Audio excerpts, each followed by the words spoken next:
Mereka menyangka iblis itu yang tidak terlihat, padahal iblis yang dimaksudkan adalah Yudas. Siapa yang paham itu? Barnabas. Pengikut Nabi Isa yang paling jeli dan cerdas. Dialah yang menuliskan kembali Injil yang benar, sehingga disebutlah Injil Barnabas, yang kemudian dituliskan kembali oleh Ashabul Kahfi. Siapa yang menulisnya Ashabul Kahfi? Pimpinan Ashabul Kahfi, Maximilianus. Bapak Ibu yang dirahmati Allah, terungkap semua misteri ini kan? Semua fitnah sejak zaman Nabi Musa sampai Nabi Isa. Nanti kita bedah di masa fitnah di zaman kita.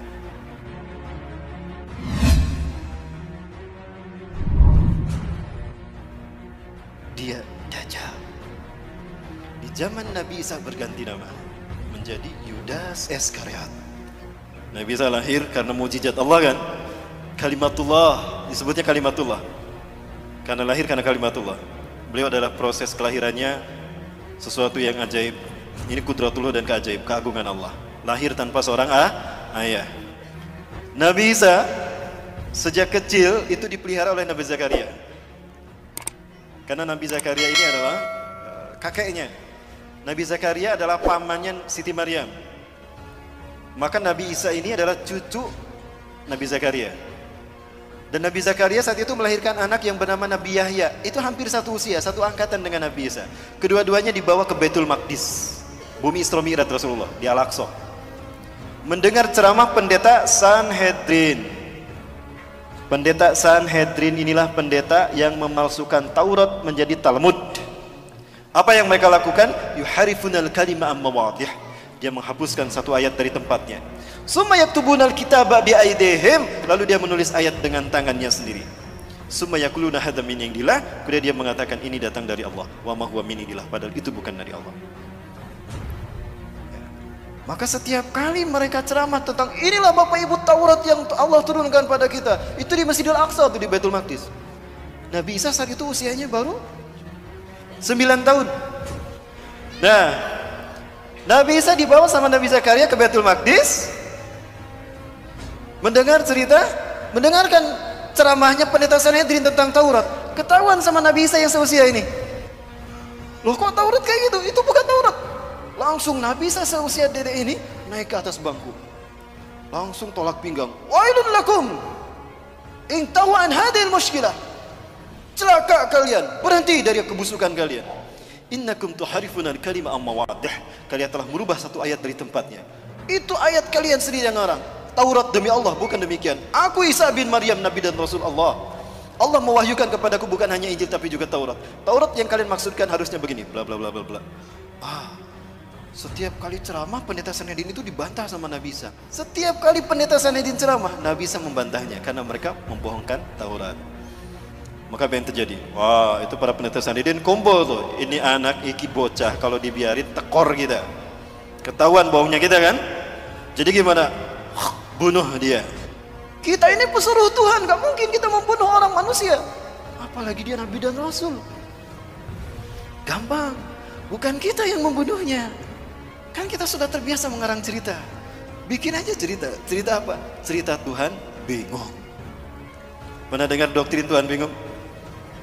Dari sinilah lahirnya keyakinan agama Kristen hari ini. Dikarang cerita Tuhan bingung, disebarkan kepada manusia. Maka jadi agama sekarang. Kenapa Tuhan bingung? Bingung mikirin Nabi Adam. Udah jelas jangan dipetik tuh buah pohon kayu. Dipetik sama Siti Hawa kan? Lalu dimakan. Tuhan marah saat itu. Tuhan murka. Ketika Tuhan akan menghukum Adam, aduh kasihan Adam. Adam tuh manusia. Jangankan Adam, alam semesta aku sentil hancur. Apalagi Adam. Maka bingung Tuhan. Kok Tuhan bingung? Inilah jahatnya, inilah sesatnya mereka. Akhirnya Tuhan menemukan ide. Eureka, kata Tuhan. Aku ini kan Tuhan. Tuhan immortal, tidak mati. Kalau gitu aku saja yang dihukum. Bapak Ibu, saya sedang menceritakan satu mata ini. Dan ini Dajjal. Kita tahu pada akhirnya Samiri di zaman Nabi Musa, Dajjal. Dan di zaman Nabi Isa, Dajjal berganti nama Yudas. Kenapa dia berganti nama? Untuk menyembunyikan identitasnya. Dan dia berganti-ganti kostum. Inilah Dajjal. Lalu kapan nanti Dajjal muncul? Saya sampaikan untuk masa kita ya Bapak Ibu sekalian. Hanya Allah yang tahu. Rasulullah memberikan ciri-cirinya. Nah, ciri-ciri itu yang akan kita bahas tuntas. Tuhan Bingung tadi, Tuhan bingung tadi. Akhirnya gimana? Aku kan Tuhan, aku tidak mati. Kalau gitu aku saja yang menggantikan Adam, jangan Adam yang dihukum. Jibril, sini Jibril. Catat Jibril, bikin maklumat Tuhan. Baik Tuhan, Jibril buka laptop, ketik tuh maklumat Tuhan _2. Sampun Tuhan. Tulis Jibril, nomor 1, Tuhan menjelma menjadi manusia. Ilahul Mubasyar. Baik Tuhan, maklumat Tuhan _2. Nomor 1, Tuhan menjelma menjadi manusia. Saya siap membantah, menghujahkan ini. Jika ada orang-orang non-muslim, Kristen yang tersinggung, silakan berdebat dengan saya. Ini studi saya Bapak Ibu tentang kristologi. Ya. Kemudian apa? Ketika Tuhan berpikir akan menjelma menjadi manusia, Tuhan bingung bagaimana turun ke bumi. Kalau turun begitu saja simsalabim, tring ada, manusia nggak akan percaya. Oh berarti Tuhan harus menjelma menjadi manusia, lahir secara normal. Jibril, nomor 2 Jibril. Baik Tuhan, apa Tuhan? Tuhan lahir secara normal. Baik, maklumat nomor 2, Tuhan lahir secara normal. Bingung lagi Tuhan kalau Tuhan lahir secara normal. Lah siapa wanita yang layak melahirkan Tuhan? Jibril ngasih masukan sama Tuhan. Masya Allah, inilah jahatnya, sesatnya Sanhedrin. Ini mereka mengarang cerita ini. Tuhan, boleh saya interupsi ngasih masukan? Oh apa itu Jibril? Gini Tuhan, Engkau pernah mengutus saya ke Bethlehem, ke Nazaret. Di Nazaret ada seorang wanita suci Tuhan. Dia belum pernah mengotori dirinya dan kesuciannya. Hidupnya hanya untuk ibadah kepadamu Tuhan. Siapa Jibril? Masa Tuhan tidak tahu? Nah ini sesatnya mereka kan. Apa kata Jibril? Maryam Tuhan, Maryam binti Imran. Dia wanita yang hidupnya suci hanya untuk beribadah padamu. Betulkah Jibril? Iya Tuhan. Aneh Tuhan tidak tahu. Kurang update rupanya Tuhan dalam cerita ini. Maka apa kemudian kata Tuhan? Jibril, ihbit ilal ard kulli Maryam li'annani sa'anfuh min ruhi ilaiha. Jibril, turun kamu ke Maryam, sampaikan pada Maryam kalau aku akan meniupkan sebagian ruhku ke dalam rahimnya. Maka Maryam pun hamil mengandung Yesus Kristus, melahirkan sang penebus dosa. Tuhan lahir menjelma menjadi manusia untuk menebus dosa Adam. Artinya menebus dosa manusia. Maka Tuhan harus mengorbankan dirinya demi dosa, menebus dosa manusia, agar bukan manusia yang dihukum. Inilah cinta kasih Tuhan. Betul tidak Bapak Ibu? Dari sini lahir doktrin agama ini kan? Allahu Akbar. Cerita ini pun dikarang, disebarkan kepada raja-raja Herodes, raja-raja Romawi. Yang terhasut saat itu adalah Herodes. Maka semuanya faham kalau Nabi Isa itu adalah Tuhan yang menjelma menjadi manusia. Makanya mereka mengatakan Innallaha Isa ibnu Maryam. Laqad kafara alladziina qalu Innallaha Isa ibnu Maryam. Surat Al-Maidah ya. Sungguh kafirlah orang yang mengatakan Allah itu Isa bin Maryam. Nah ini dari kalangan orang-orang ini, pendeta Sanhedrin yang di zaman Nabi Zakaria mereka memasukkan Taurat menjadi Talmud. Dan ini bujuk rayu siapa? Dajjal. Kemudian Bapak Ibu yang mati Allah, maka ketika cerita ini disebarkan, fahamlah Nabi Isa kalau nyawanya terancam. Maka Nabi Isa pergi meninggalkan Palestina, meninggalkan Yerusalem, meninggalkan Al-Quds, mengembara. Saat itu usianya genap 12 tahun. Mengembara Nabi Isa alaihissalam, ada satu kaum di mana kaum itu banyak yang buta sejak lahir, diobatin oleh Nabi Isa alaihissalam. Bismillahirrahmanirrahim. Diusap, sembuh. Masaha yamsahu masihan wa mashatan. Mashan wa mashatan. Diusap, mengusap itu masaha. Maka orang yang mengusap disebut masihun al-masih. Man anta? Kaifa tastati an tuslih hadzal ain? Siapa Anda? Bagaimana Anda bisa menyembuhkan kedua mata saya ini? Aina ya? Apa kata beliau? Aku Isa bin Maryam, aku Nabi dan Rasulullah. Berimanlah kepadaku. Engkau Nabi dan Rasulullah? Iya. Allah telah mengutusku menjadi Nabi dan Rasul bagi kalian. Dijelaskan dakwah Nabi Isa, berimanlah mereka. Salah satu dari mereka yang beriman bernama Barnabas. Mengembara lagi. Ketika mengembara lagi ada pula kemudian ada yang beriman lagi. Di antara mereka ada yang penyakit sopak belang, diusap oleh Nabi Isa. Bismillah, dengan kodrat Allah, dengan izin Allah sembuh tuh. Bismillahirrahmanirrahim. Masaha yamsahu, diusap, sembuh. Siapa Anda? Kenapa Anda bisa menyembuhkan? Demi Tuhan, bukan manusia yang bisa menyembuhkan ini. Aku manusia, aku Isa bin Maryam. Hati-hati, aku Isa bin Maryam, Nabi dan Rasul kalian. Dakwah mereka. Didakwahi mereka sama Nabi Isa. Berimanlah mereka. Salah satu di antara mereka bernama Yakobus. Terus berdakwah tuh kemana-mana. Di antara mereka beriman semua. Kemudian ada 12 orang. Ada 12 orang yang kemudian menjadi murid Nabi Isa alaihissalam. Kemanapun Nabi Isa pergi, mereka menemaninya. Itulah yang kita kenal dengan sebutan Hawariyun. 12 orang. Nah, ini Bapak Ibu sejarah Nabi Isa. Nah, Dajjal masuk ke tengah-tengah Hawariyun. Jumlah mereka yang tadinya 12 menjadi 13. Siapa dia? Yudas Iskariot. Dajjal dia, Bapak Ibu.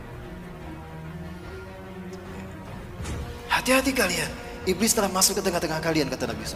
Hati-hati, iblis ada di tengah-tengah kita. Mereka menyangka iblis itu yang tidak terlihat, padahal iblis yang dimaksudkan adalah Yudas. Siapa yang paham itu? Barnabas. Pengikut Nabi Isa yang paling jeli dan cerdas. Dialah yang menuliskan kembali Injil yang benar, sehingga disebutlah Injil Barnabas, yang kemudian dituliskan kembali oleh Ashabul Kahfi. Siapa yang menulisnya Ashabul Kahfi? Pimpinan Ashabul Kahfi, Maximilianus. Bapak Ibu yang dirahmati Allah, terungkap semua misteri ini kan? Semua fitnah sejak zaman Nabi Musa sampai Nabi Isa. Nanti kita bedah di masa fitnah di zaman kita. Di zaman Nabi Muhammad ada sosok yang diduga Dajjal. Dia bernama Ibnu Soyan. Ciri-cirinya mirip Dajjal, tapi ternyata dia bukan Dajjal. Rasulullah belum pernah bertemu Dajjal. Yang pernah bertemu dengan Dajjal adalah Tamim Ad-Dari, seorang sahabat dari Persia, sekampung dengan Salman Al-Farisi. Dia adalah seorang pelaut. Dia melihat Dajjal dengan mata kepala sendiri.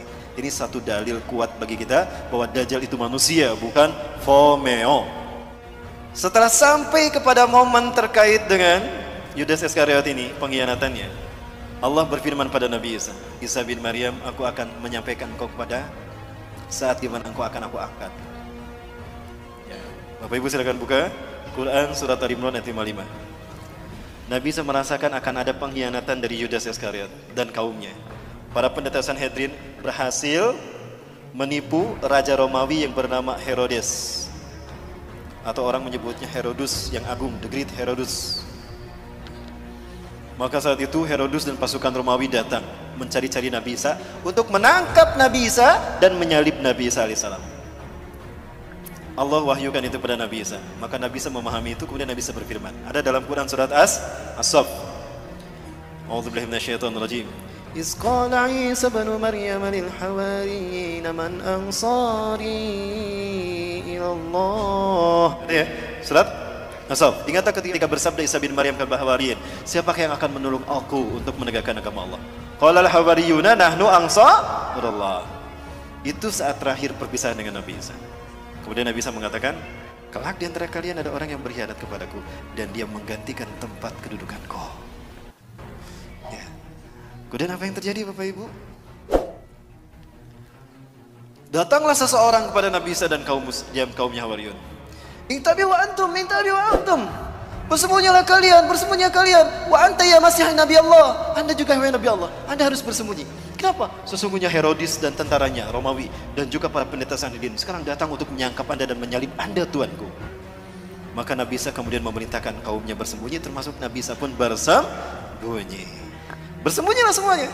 Nah, Herodes bilang, aku tahu kalian bersembunyi di sekitar sini. Begini saja, kata Herodes, aku tawarkan dengan bijaksana. Siapa di antara kalian yang mau memberitahukan di mana Al-Masih bersembunyi? Aku tidak akan menangkap kalian. Yang aku butuhkan Al-Masih. Siapa di antara kalian yang mau memberitahukan kepadaku di mana Al-Masih bersembunyi? Aku akan berikan dia sepertiga harta kerajaan Pontius Pilatus atau harta kerajaan Herodes. Dan aku akan mengangkatnya sebagai patih kerajaanku. Yudas Iskariot, Dajjal. Aku butuh kekuasaan untuk mempengaruhi manusia. Dan aku butuh harta untuk keliling dunia. Kalau gitu aku saja yang memberitakan. Pucuk dia cinta ulam tiba, kata dia.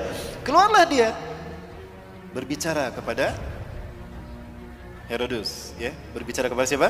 Herodes, Raja Romawi. Aku tahu di mana Al-Masih bersembunyi. Ikuti aku. Ketika dia akan masuk ke tempat Nabi Isa bersembunyi, di situ Allah berfirman kepada Nabi Isa. Quran surat Ali Imran ayat 55. Iz qala Allahu ya Isa. Iz qala, ingatlah ketika berfirman. Ingatlah Muhammad qala ketika berfirman. Siapa? Allah. Ya Isa, hai Isa, ini mutawaffika. Kalimat mutawaffika, wafat itu bukan berarti mati. Sesungguhnya aku akan mewafatkan kau. Itu artinya bukan mematikan kau. Wafat tidak selamanya artinya mati. Di dalam surat Al-An'am ayat ke-60 Allah berfirman, A'udzubillahi minasyaitonirrajim. Wa huwal ladzi yatawaffakum bilail wa ya'lamu ma jarahtum fil nahar. Dialah Allah yang telah menidurkan engkau di waktu malam dan Allah mengetahui apa yang kalian lakukan di waktu siang. Artinya wafat ini bisa berarti tidur. Berarti Nabi Isa kalimat ini mutawafika, sesungguhnya aku akan menidurkan engkau Isa. Jadi Nabi Isa ditidurkan, tidak dimatikan. Warafuka ilayya, dan aku akan mengangkatmu ke sisiku. Artinya Nabi Isa diangkat dengan fisiknya. Wa mutahhiruka minal ladzina kafaru, dan aku akan membersihkan namamu dari orang-orang kafir. Yang bergelar Al-Masih itu bukan Dajjal, tapi Nabi Isa alaihi salam. Allah tunjukkan nanti, makanya Allah turunkan siapa sesungguhnya yang bergelar Al-Masih dan siapa sebetulnya yang menebar fitnah atas nama Isa bin Maryam. Maka Nabi Isa diturunkan untuk membunuh Dajjal. Di mana Nabi Isa akan membunuh Dajjal? Di Aleppo, Suriah, Damaskus. Di Masjid Umawi, masjid yang bermenara putih. Saat itu kaum muslimin akan melaksanakan salat subuh berjamaah. Ketika itu qomat sudah dikumandangkan. Wa imamukum al-Mahdi, imam kalian al-Mahdi, kata Rasulullah. Ini ada dalam syarah Sahih Muslim, syarah Syekh An-Nawawi. Kata Imam Mahdi, "Stawu subuhakum tarawswata dulu. Luruskan, dapatkan saf kalian." Ketika sedang meluruskan saf, maka fanazala Isa bin Maryam. Turunlah Isa bin Maryam. Memegang sayap dua malaikat ala janahain malakain. Apabila melihat ke bawah berjatuhan air tanda beliau telah berwudu. Apabila melihat ke atas beliau menjatuhkan sesuatu mirip mutiara. Kemudian maka ketika Yudas masuk, Nabi Isa ada tidak di sini? Tidak ada, karena Nabi Isa sudah diangkat Allah ke langit. Maka ketika Yudas masuk, ditemukan nggak Nabi Isa? Tidak ada. Nah, ketika dia di dalam, dia mengalami apa yang Allah bahas dalam Quran surat An-Nisa ayat 157. Wa qalihim inna qatalnal masih Isa ibn Maryam Rasulullah. Wa ma qataluhu wa ma salabuhu. Ya. Mereka tidak membunuhnya, kata Allah. Berarti mati tidak? Tidak, kan tidak dibunuh. Wa ma salabuhu, dan tidak pula menyalibnya. Berarti siapa yang disalib? Yudas Iskariot. Bapak Ibu, kalau di dalam salibnya Katolik itu biasanya ada tulisan INRI. Ada yang mualaf di sini? Ya, ada tulisan INRI. Ini pakai huruf ya. Kalau ditanyakan pada orang-orang non muslim itu, apa arti kata INRI? Saya pernah melakukan. Bertanya kepada seseorang yang mualaf, saya punya jamaah, sahabat, dia sudah masuk Islam. Ketika itu saya tanya, antum tahu apa arti kata INRI? Oh, itu singkatan Yesus orang Nazaret Raja Yahudi. Oh, bukan. INRI itu artinya bukan itu, tapi INRI itu artinya penjelmaan. Ketika Yudas masuk ke dalam, Nabi Isa sudah tidak ada. Pelongo-pelongo dia, loh, kemana Isa? Tadi di sini. Disitulah Allah merubah wajah dan tubuhnya. Allah merubah Yudas Iskariot menjadi Isa bin Maryam. Mereka tidak membunuh Isa bin Maryam dan tidak punya menyalibnya, tetapi mereka diserupakan. Tetapi dia diserupakan oleh Allah untuk Isa bin Maryam. Ya. Maka Yudas dirubah menjadi Nabi Isa. Maka ketika Yudas keluar, siapa yang ditangkap oleh Herodes? Si Yudas. Loh, kok aku yang ditangkap? Lastu Isa, anak Yudas ali diadul kumilai. Kok aku yang ditangkap? Aku bukan Isa, aku Yudas yang menunjukkan kamu tadi. Wis meneng baik, kok Isa kok? Lewat jalur wajah Isa. Suaramu itu suara Isa tuh. Lah, kok aku yang disalib? Ditangkaplah dia, kemudian dia disalib. Ketika disalib, ditidurkan, dipaku kaki dan tangannya. Dia melihat Nabi Isa diangkat ke langit. Ini bukti kalau Nabi Isa diangkat dengan fisiknya. Maka dia berkata, Eli Eli lama sabakhtani, ada dalam Bible. Tuhanku, Tuhanku, Tuhanku, Tuhanku, kenapa kau tinggalkan aku? Eli itu bahasa Ibrani itu Tuhan. Ya, Eli itu apa artinya? Tuhan. Itu di bahasa Ibrani, di Romawi sana. Nah, jadi siapa yang disalib? Nabi Isa apa Yudas? Yudas Iskariot. Nah, Paham Barnabas apa yang dikatakan oleh Nabi Isa? Kelak di antara kalian ada orang yang berkhianat kepadaku.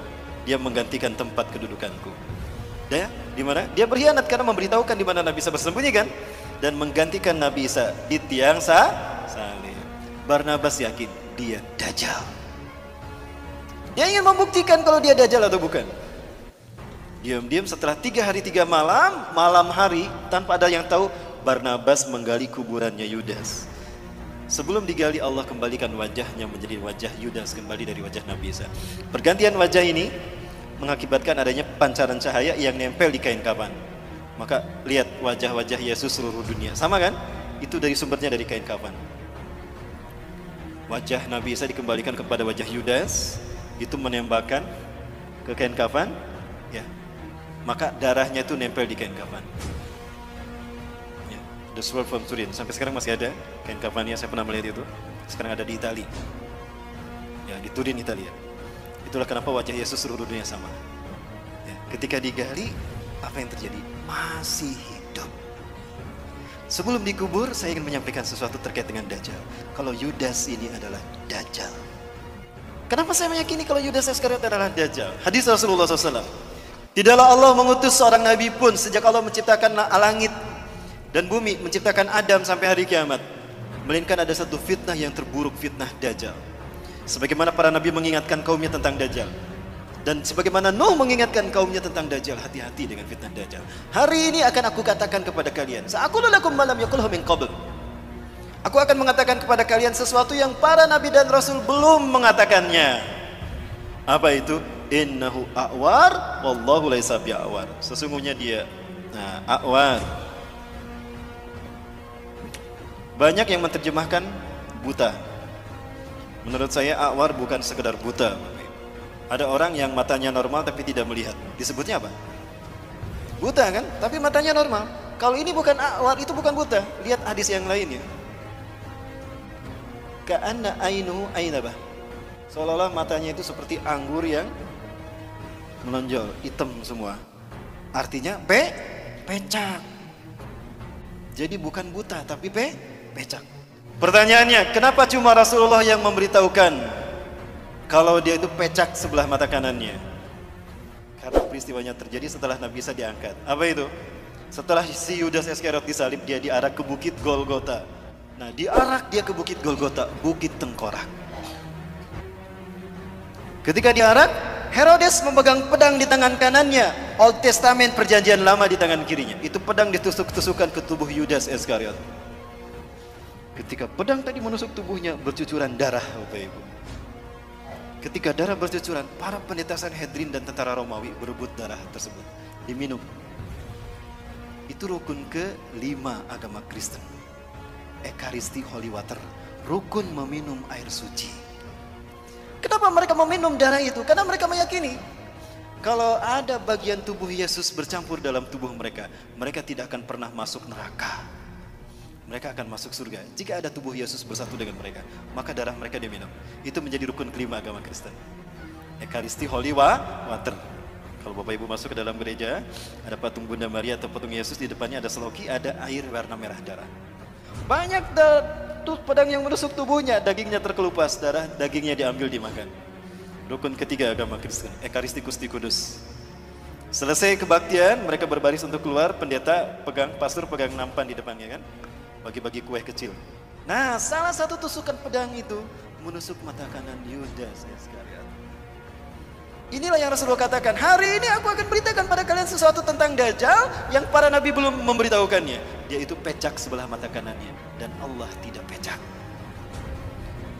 Kenapa cuma Rasul yang memberitahukan? Karena hilangnya mata kanan Dajjal, rusaknya mata kanan Dajjal terjadi setelah Nabi Isa diangkat. Jadi siapa yang memberitahukan kepada umat manusia berikutnya? Nabi Muhammad SAW. Jadi siapa yang disalib? Yudas atau alias Dajjal. Orang Kristen pun yakin dia akan turun. Bapak Ibu, di HP saya ada tayangan dalam bahasa Inggris. Ternyata mereka sudah yakin betul bahwa Tuhan yang mereka sembah itu salah. Bahwa Tuhan yang mereka sembah itu ternyata adalah dalam menurut umat Islam. Dan mereka yakin sebentar lagi Isa yang sesungguhnya, the truth, Al-Masih will come to kill this Antichrist. Itu kata mereka. Saya tunjukkan ini adalah masjid yang menjadi tempat pertemuan Nabi Isa alaihissalam dengan Dajjal. Rasulullah SAW menyebutkan saat itu kaum muslimin akan melaksanakan sholat subuh. Wa imamukum al-mahdi, dan imam kalian adalah al-mahdi. Ketika qomat tadi kan Nabi Isa turun ya. Nah, Nabi Isa turun. Di mana turunnya? Di masjid Indal Manaratil Bayda, di masjid bermenara putih Syarqiyah Damaskus, di Damaskus Timur. Ketika Nabi Isa turun, kata Imam Mahdi, "Ta'ali Nabi Allah, salli lana." Mari Kanjeng Nabi, imami kami salat. Imam Mahdi mundur. Ternyata Nabi Isa tidak mau jadi imam salat. Didorong tuh Imam Mahdi oleh Nabi Isa. La taqaddam hadhihi uqimat laks. Tukramatullah ala hadhil ummah, inna ba'dakum li ba'din umara. Tidak, komat ini untuk Anda. Maju ke depan. Andalah imam mereka. Karena sebagian dari kalian ada pemimpin sebagian hari. Inilah kemuliaan Allah berikan pada umat ini. Allahu Akbar. Nabi Isa sholat di belakang Imam Mahdi. Apakah Imam Mahdi lebih mulia dari Nabi Isa? Tidak. Pelajari Quran surat Ali Imran 81-82. Itu jawaban kenapa Nabi Isa tidak mau menjadi imam sholat. Selesai melaksanakan sholat berjamaah subuh, imamnya Imam Mahdi, apa kata Nabi Isa? Iftahil bab, buka pintu masjid itu. Ketika dibuka pintu masjid ini, ternyata tampaklah Dajjal dengan 70.000 Yahudi Isfahan dari lembah Isfahan, Iran. Inilah kenapa Iran menjadi Syiah, karena Syiah ciptaan Dajjal. Begitu dibukakan, kaget Dajjal ketika ada Nabi Isa di dalam. Aduh, malaikat mautku sudah datang. Merinding dia, kata Rasulullah. Mencair dia seperti garam yang terkena air. Rasulullah menyebutkan, harumnya tubuh Nabi Isa tercium sampai sejauh mata memandang. Dan jika orang wa in yahusumul kafirun matu baktatan. Jika orang kafir mencium bau harumnya Nabi Isa, tubuhnya maka mati seketika. Itu barisan depannya mati semua, plak, mati. Sisanya mereka lari tunggang langgang. Dajjal sendiri itu merinding dia. Lari dari Aleppo, lari ke Israel, Bapak Ibu. Cepat dia larinya. Begitu lari ke barat ada Nabi Isa. Aduh, ada Nabi Isa. Lari ke timur ada Nabi Isa. Lari ke utara ada Nabi Isa. Dia bingung melarikan diri kemana. Saking takutnya dia mencair tubuhnya. Artinya deras mengalir keringatnya. Maka di pintu ludlah Nabi Isa menemukan Yudas Iskariot alias Dajjal. Di pintu Lut, kata Rasulullah dalam hadis riwayat Imam At-Tirmidzi, Dajjal terdampar, tidak bisa melarikan diri. Dibunuhlah oleh Nabi Isa alaihissalam. Ya, kemudian di pintu Lut lah dia terdampar. Di mana pintu Lut itu? Pintu Lut adalah tempat di mana Dajjal dibunuh Nabi Isa. Ini kata Rasulullah di dalam hadis riwayat Imam Al-Hakim dalam kitab Al-Mustadraknya. Isa bin Maryam akan membunuh Dajjal di gerbang Lut. Yaqtulu Isa bin Maryam ad-Dajjal bi Babiludin. Ya, hadis riwayat Imam At-Tirmidzi dalam kitab Al-Mustadrak juz ke-4 halaman 105. Seperti apa pintu Lut di mana Nabi Isa membunuh Dajjal? Ini dia. Inilah pintu Lutnya. Subhanallah. Di Lut itu sekarang 13 mil timur Tel Aviv. Bapak Ibu kalau umroh plus Aqsa, saya biasa membawa jamaah ke Tel Aviv.